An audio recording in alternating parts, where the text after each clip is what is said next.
Within the Borg consensus, there is no perfect consensus. That seems a bit paradoxical, but in fact it's not. You see, the Borg consensus, the Borg female consensus in reality, much like the Borg consensus in Stardust in Star Trek, is defined by its opposition to opposing forces. That is to say, the Borg can only assimilate the other, and without the other, there is nothing to assimilate. So the Borg really needs some sort of opposition to exist, to be defined.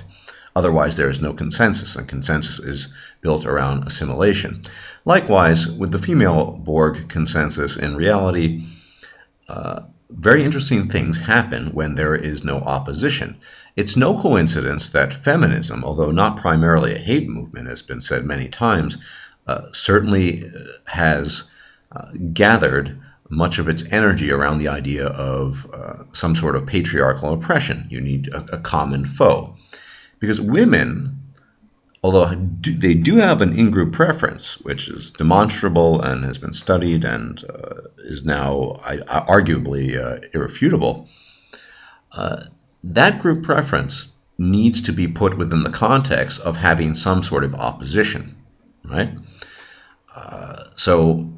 We've talked about this many times, but the fact is that women have differing interests, reproductive interests, and in general differing political interests than do men. Those interests, if men have them, will be opposed, collectively speaking, by the Borg consensus. But the Borg consensus, if there's a lack of concrete opposition, will resort to bickering, infighting, and self-destruction. Now, this is typified in this article I will be posting a link to. It is quite interesting and amusing at the same time. Basically, you can read it for yourself. It's a bit long, but it's very interesting. A woman wanted to start an all-female company because of the quote-unquote boys club in television production. Much to her chagrin, she found out that the entire enterprise was a mess. Women were backstabbing each other, not doing their work, engaging in just completely tawdry behavior. You should read the article. It's very interesting. For example, some meeting she had with a man who was present at the meeting, some woman reached inside of her bra and tweaked her nipples at the guy at an official meeting. So this illustrates what I call the incongruities of the Borg consensus.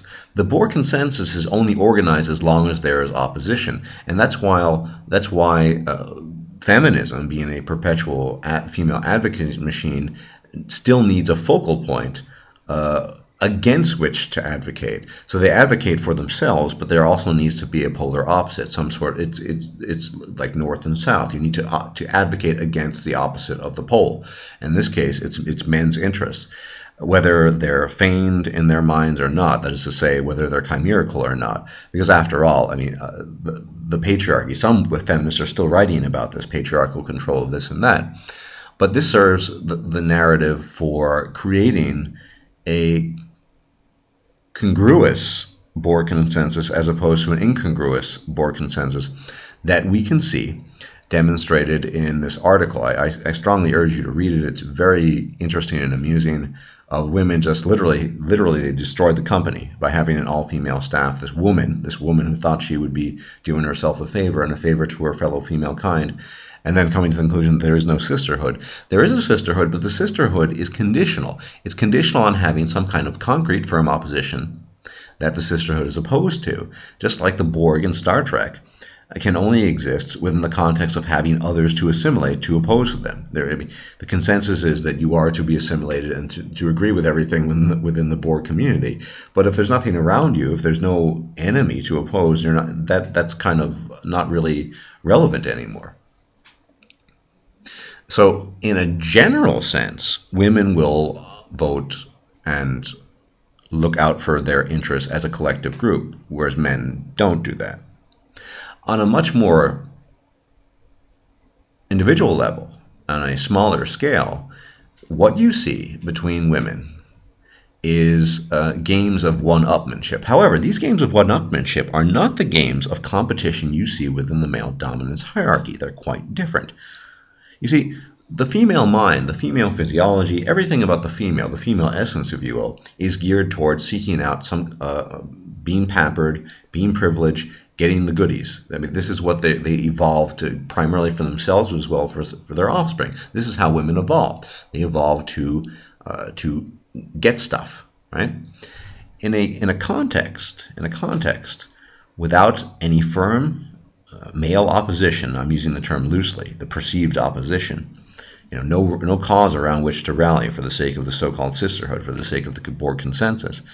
What you have is devolution. You'll have bickering, infighting, lack of harmony, because each woman is, quote-unquote, competing against each other for the sake of getting more privilege, getting more good stuff, appearing to be the best, not so as to, like a man would, compete as to have that status recognized, but the best in order to have a status recognized, not that you can project it onto people, but rather that you can receive. So in a manless context, say in this office situation where you have just women fighting and bickering and willy-nilly total chaos, disorganization, what you begin to see are the incongruities of the Borg consensus.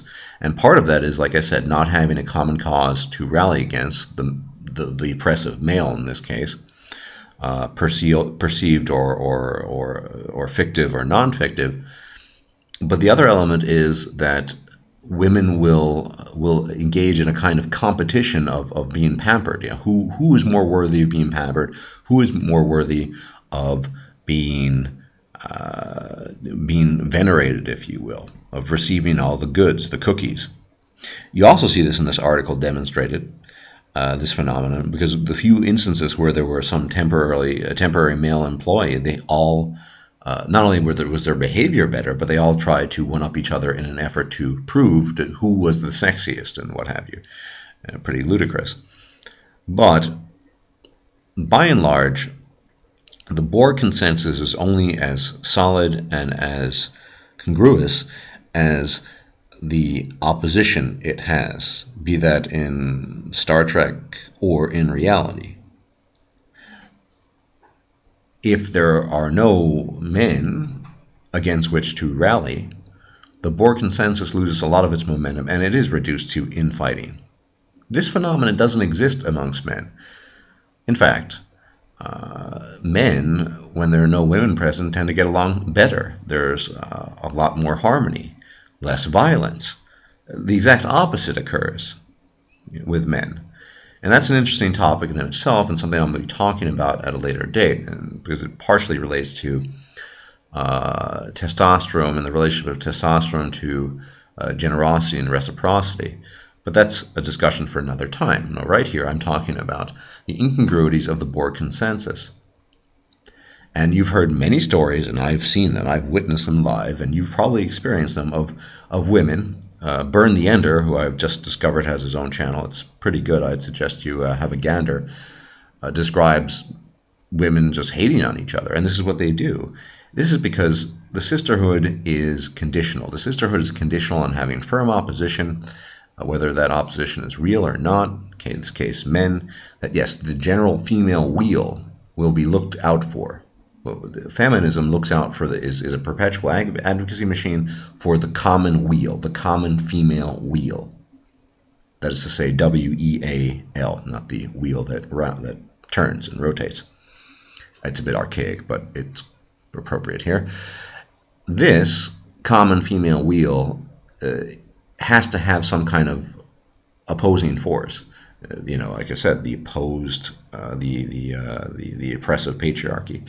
Without that, it degenerates into, utter chaos, and you'll see this amply demonstrated in this article that I'm going to post a link to. And moreover, can you imagine? I mean, this is why the idea of an Amazonian civilization is so ludicrous.